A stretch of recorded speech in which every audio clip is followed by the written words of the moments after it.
2 a.m. The clock read 2 a.m.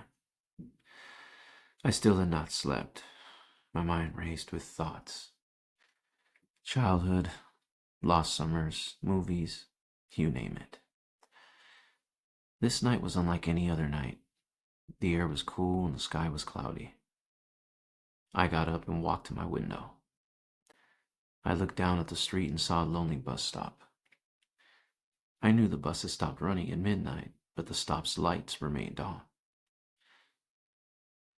Without so much as a second thought, I put a jacket on and together with some slippers, I walked towards the stop. Once there, I sat down and just took in the night. The sounds of crickets and wind overtook me. I had been feeling a strong sadness throughout the week that I just could not explain. Suddenly, and without warning, it began to rain. I sat there on the bench watching and hearing the rain. The sound was peaceful and melancholic. I sat there for what felt like an eternity when suddenly a man approached the bus stop. He was thin and frail. He wore torn jeans and a hoodie. He kept his head down so as not to reveal his features. "Do you mind if I sit down?" he asked. "No," I replied, and with that he sat down. He pulled out a cigarette and lit it. He took a puff and sighed. "What are you doing here so late?" he asked. "I don't really know. I guess I just wanted to enjoy the night and the rain," I replied. He smiled a bit and took another puff of his cigarette. "I guess I felt it would help with how I've been feeling lately, too," I added. "Oh, and how have you been feeling?" he interjected.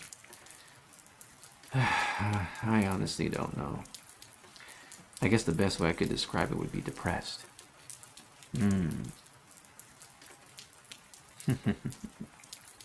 He nodded and finished his cigarette. He lowered his hoodie, revealing shoulder-length dirty blonde hair. He removed his sunglasses as well. Blue eyes that pierced through me with an intensity. And although his eyes were powerful, they were also so full of tragedy. Suddenly, my depression ceased. This man truly had an emptiness, one that I could not grasp. "What do you do?" I asked, trying not to be presumptuous. He stared at me blankly for a brief moment. I'm a musician," he said in a mundane tone. "That's cool," I replied. "You know, I wanted to be a musician once upon a time." "What happened?" he asked. "What do you mean?" "I mean, what happened that made you not want to be a musician anymore?" I guess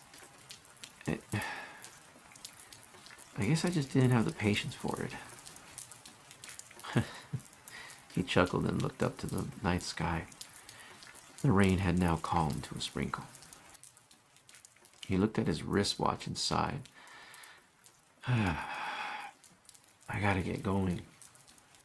Hey, it's been nice talking to you." He sat up and slowly began walking back into the night from which he came. "Hey," I said loudly. "What's your name?" "Kurt," he said with a small ounce of optimism. Well, nice talking with you, Kurt. Maybe we can meet up again someday? Maybe for a coffee? Away from this bus stop." He gave me a sweet smile.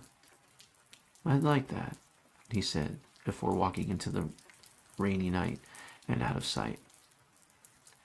I walked back home and slept in until about noon the next day. I remember the conversation I had with Kurt. He was such a sweet and gentle man. Sadly, we would never have another opportunity to talk.